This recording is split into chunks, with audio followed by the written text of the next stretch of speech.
Den prayoga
saiki mara kaki diaturake ngenani pakaryanmu kepingin.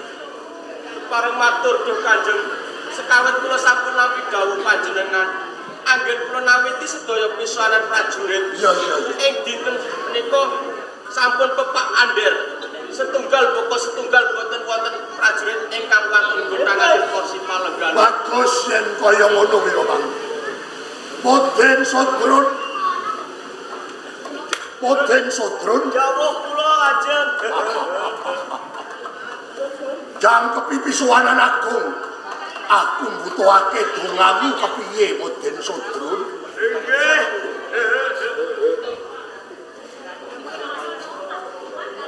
Ya. Matur. dongamu kepiye jroning pisuwanan aku Matur nggih. Yo, warga. Nang guyune tok. kok ora cetha piye to Kula Yo, wah nembe kesambet. ane ora moden-moden kentir iki. Warga. Saran kulon. Ini mana nyetrum, Mas? Oh, jenengan iku kaya ayem tentrem ayam trontrem gemah ripah roh jinawi seger waras selamat ditebehake saka memala dicagetake saka karahayu Lah niki mudine sampean apa niki? Nggih. lho iya aku kok ngerangkep dadi Malah jelas sing donga niku pripun? Lah nggih. ya pilakake Wis tak jawab.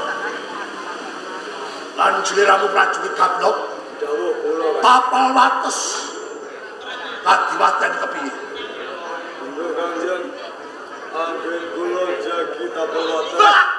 Sing banyak. Boten ngaten iki. kowe kok malah dadi kenceng iki Malah kaya gambreng ngeng. Udah setegar. lho Sampun iki. Kantoro. Salu kantoro.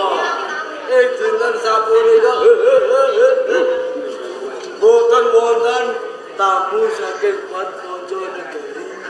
Badhe wonten Kadipaten Salu Kantoro. Iki mau dinapa to? ya seneng kan prajurit Rama Jauh. coba diaturake Eh baru. saya tak sambilake yang kuda di Panjenengan pun emosi. Kabeh. Matur Kanjeng. ya Anggen kula jagi gedhong pusaka dalem Kadipaten Salokantara dinten sakmenika boten wonten pusaka ingkang anes Kanjeng. sabanjure kepiye Sak wanci-wanci wonten satunggal kemawon pusaka ingkang anes jangga kula ingkang dados pigantosipun. semono gedene sumpah prastiamu kanggo ngurungkepi bumi wutah lairamu ya ing Kadipaten Salokantara ya tak ajeni tak regani prajurit togok Jauh kula Kanjeng.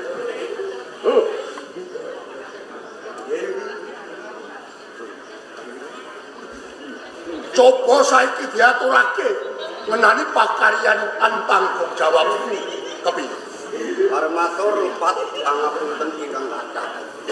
Kewajiban kula namung dadi prajurit maganan. Dinten sakmenika sampun caket sangsaya trengginas. iya Kok menawi panjenengan badhe nitip pirsa, boten badhe damel kuciwa Kanjeng. nyambut gawe lagi sesasi ketoke kok wis drop kabeh iki piye Kurang jamu. Betaken jamu. Vitamin isih adoh iki isih adoh tumbaske vitamin mawon. ya yen pancen kaya ngono padha mendho sawetara Yai kadangipun Kakang Wong Bagus Indrolon Kula paring dawuh sawise sliramu nampa ibelan banjur tumuju ning Salukantara suasana kadipatenmu kepiye Kadipaten kula Salukantara wedal sakmenika Melu-melu umpan melayang sih. gara-gara kowe nyetrum iki. Ono ae. Kadipaten kula nempuh kabagyan kamulyan. Kawula kula sami ngraosaken gemah ripah loh jinawi boten kirang sandang panganan papan.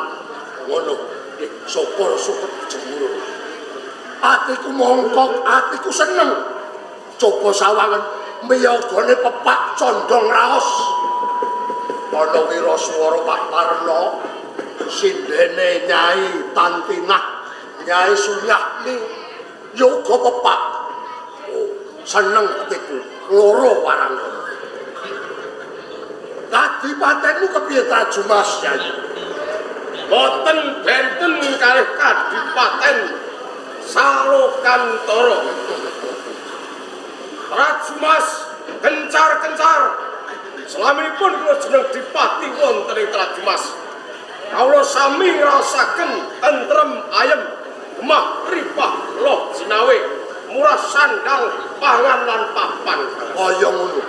Ya kuwi sing tak suwun rina pantaraning ratri. Mung nyuwun berkahing Bathara kang akane jagat. Ayem tentrem gemah ripah loh sinawe. Ayem lan tentrem kuwi jununge yang rasa pira bara donya brana tanpa guna yen atine kuwi ora wening, ora resik, ora ayem lan iku. Mongko sliramu kuwi kinarya lan kasampiran pangkat derajat dipati wajib ngayomi lan ngayemi marang kawula. Kamu ana ing Saloka Jenar sengaja pancen bakal tak jak ngrembug babagan kapribaden ora babagan tata praja. Mboten nganani kaprajan ora. Oh, nggih monggo. Saiki tak blakake. Tenane aku ngaturi sampean-sampean kabeh pun kakang ki arep palakrama. Lho, sampun aku arep radidi. Lho, malah kapala kaleresan. Kadang sepuh lumampah langkung rumiyin. Mengken sumusul kadang-kadangane. Sliramu rak seneng to? Menika ingkang kula antos-antos Kang Mas. Kula boten badhe palakrama menawi Kang Mas Dipati boten palakrama langkung rumiyin. Ndak rewangi munggah gunung mudhun jurang golek wis ing Jawata pun kakang wis manggihake wanita sing dadi kandelan. Sing pantes ndak sengkakake ana ing daparing Kapraweswari. Wanita sing ndak kersakake ora ana liya kengaran kang sesilih Sri Asih saka percabaan Toya Arum. Sri Asih.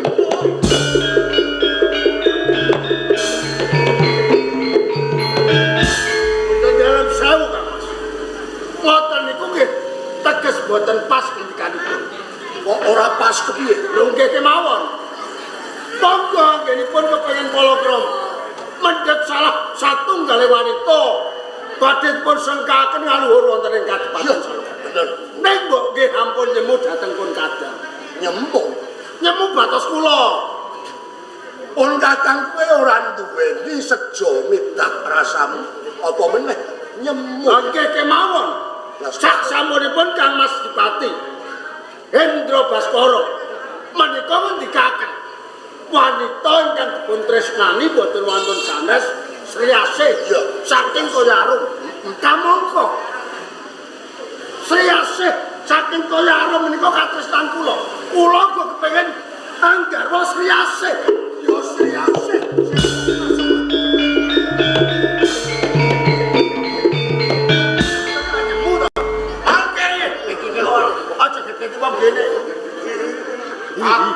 Kadang sepuh kedahipun dipun aosi. Iya. Saring Sareh pripun boten saged sareh. Cetha sampean menika nyonyok dhateng batos kula. Lho. Sing kok arepake ki piye? Lho. Pun cetha lan gamblang. Panjenengan sakloron menika nyemu dhateng kula badhe palakrama Sri Asih saking Padepokan Toya Arum. Ya. Monggo sowan kula wonten ing Saloka Jenar menika sepisan kula nampi layang Ibrang Kawat. Sik, Saloka Jenar lho. Kaping kalipun kula badhe nyuwun lilah nang dalem satungkap alih kula badhe mengku satunggal wanita. Sapa bocah wadon? Wonten sanes Sri Asih Padepokan Toya Ya Arum. Sri Asih.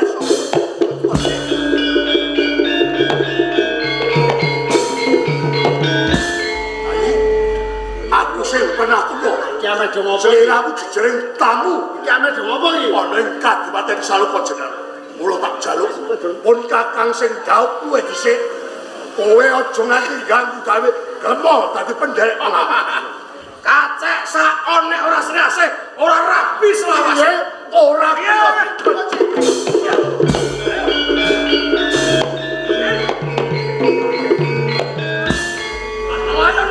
Wedi kula, wedi. Wedi watan kita. Lah ora mlayu iki. Gede. Kula niki getapan enten Jangan dino Allah geni kowe. Kula niki nek lincip-lincip wedi.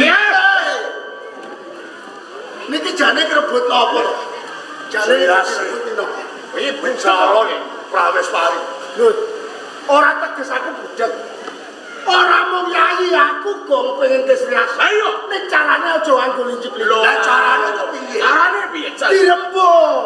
Rembuke piye ora gelem ngalah. Kowe ora gelem.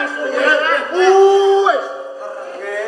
Nek nanti tukar baju, nganakke pangorbanan sing kelangan sapa? Antarane kadang siji Ya lan padha kelangan. mesti padha-padha ngrasake. Nek kula kan boten getun iki. Ya ora Aku ya ora tak teruske.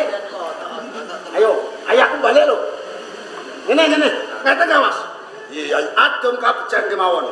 sing kok parpake Sesarengan lamar. Ing mangke panglamar sinten ingkang dipun tampi? Ingkang boten dipun tampi saged nglenggono malah kaporo kersa dados penderek. upama aku sing ditampa Kula lan kadang kula nglenggono. Dumalah keselangsungipun. Kaya ngono ya. Oh, paling pas tampa ya aku. Ya aku to. Pripun? Ya aku sarujuk panemu. Sareng-sareng mawon minggah wonten ing. Prajurit. Wawa bondo sacukupe so ngadipaten sayu kajenengan. Ngelamar ana ing padepokan Toyo Arum. Drun, Nggih, kula. donake kok. Nggih. Tumuju ana ing padepokan Toyo Arum ngelamar lawan Sri Asih. Lho nggih. Sawetara pisuwanan ndak bubarake.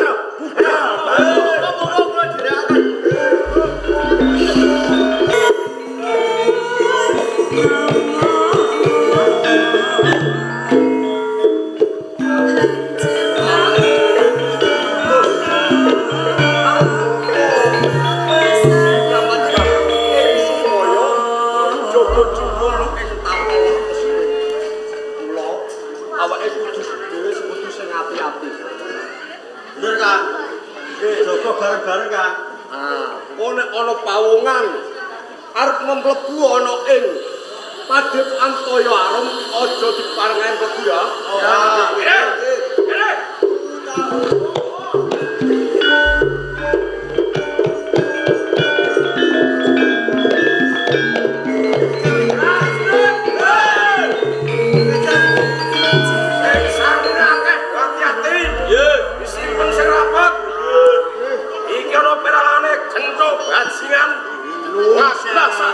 Jalan. Boten ateges kula tambuh lan panjenengan menika boten yen nitik sandang panganggone panjenengan menika piyayi tiyang agung. Lajeng panjenengan menika sinten pawongan saking pundi? Endro Asmara Dipati Trajumas. Endro Asmara. Ayo ora biasa trek jalan. Tupeh aku nggo bondo dunya akeh. Arep cegat. Arep kok bacing piye iki? Lho, ngomong nyegat kuwi. Aku klebu siswa ana ing padepokan Toyo Arum. Siswa.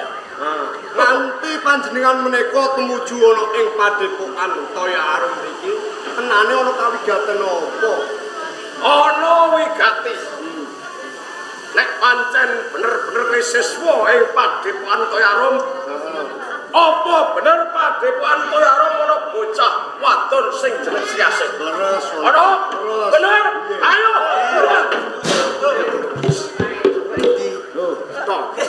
Iki cepet canda. Jare siswa mlebu ning pangapunten saderenge. Mboten ateges kula niku nyandhek lampahipun panjenengan. Lho, mesti to bener. Nanging aku nampa dawuh. kalian Bapak Resi Kramat Gantung. Kamu apa Sapa wae. Wae sapa ora diparengane mlebu ana ing padepokan Toya Arum. Loro tamu wae. Kok menawa Resi Kramat Gantung iki durung ngerti sapa tamune. Nek ngerti tamune mesti dimanggake. Panjenengan Mas Rangga langkung rumiyin. Kula tak unjuk atur kalian Bapak Resi. Sagra. Pripun? Sawu tipis.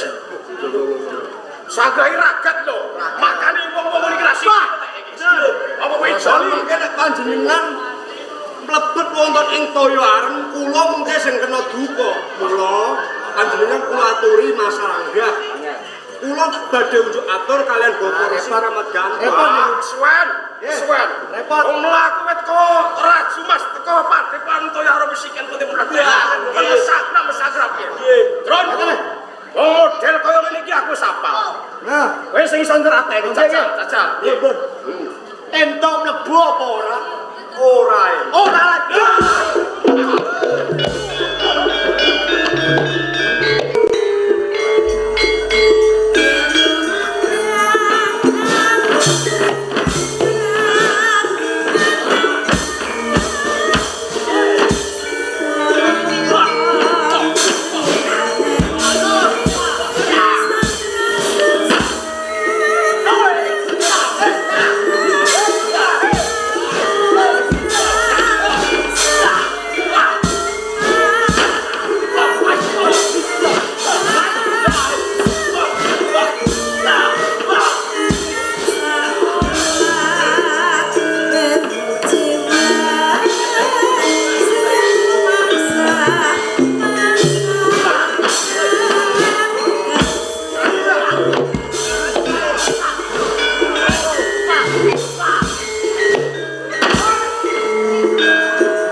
Isih akeh. Terus.